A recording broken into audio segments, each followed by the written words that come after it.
And standing on top of that mountain, it was crazy to think that even when I was fundraising, I wanted to give up. Even when I was buying all the equipment and seeing how expensive everything was. And it's just crazy how them things seem so minor now.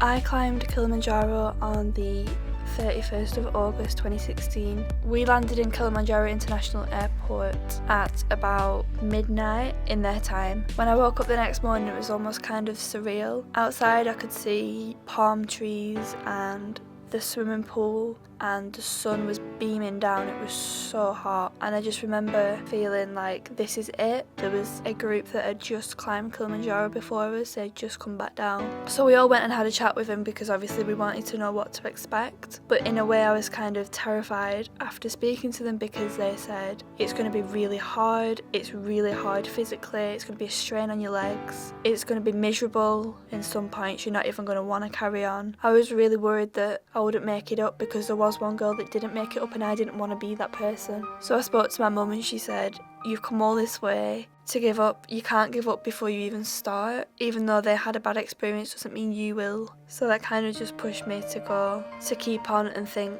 that if my mum thinks I can do it, then I have no reason to not do it. I was scared that I wasn't going to make it up, and I was scared that I was going to be a disappointment. So that spurred me on more to go and actually get on the bus and travel up, because I didn't want to be the only one that didn't do it. I was really excited on the way up, but I was also kind of nervous because my shoes were they were rubbing and I had a blister already. And I just thought back to the girl that said that she had 12, 13 blisters on her feet. If I've already got one, what am I going to be like at the end of it?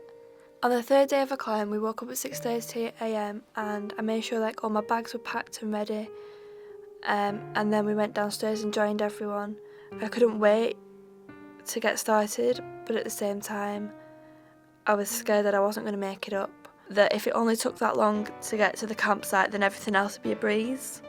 But after that, we started walking again. I thought we'd be hiking for hours and hours, and this was about 4 hours to the actual base camp. And the further I got, the more I began to really struggle. My back was hurting, my legs were tired, I was out of breath. But one of the guides took my day pack off me, and it was at this point that I was told that my bag was probably touching double the weight that it should have been, and that there was no wonder I couldn't carry it. So yeah, he took that off me, and that was a massive weight off my shoulders. The bag being taken off me helped me a lot, but there were still points where I wanted to give up. I told myself that it was only day one, and if everyone else can get up that mountain, then so could I. Everyone back home believed in me, and I didn't want to disappoint them. But yeah, I persevered and I kept pushing myself, and I actually made it to the first camp.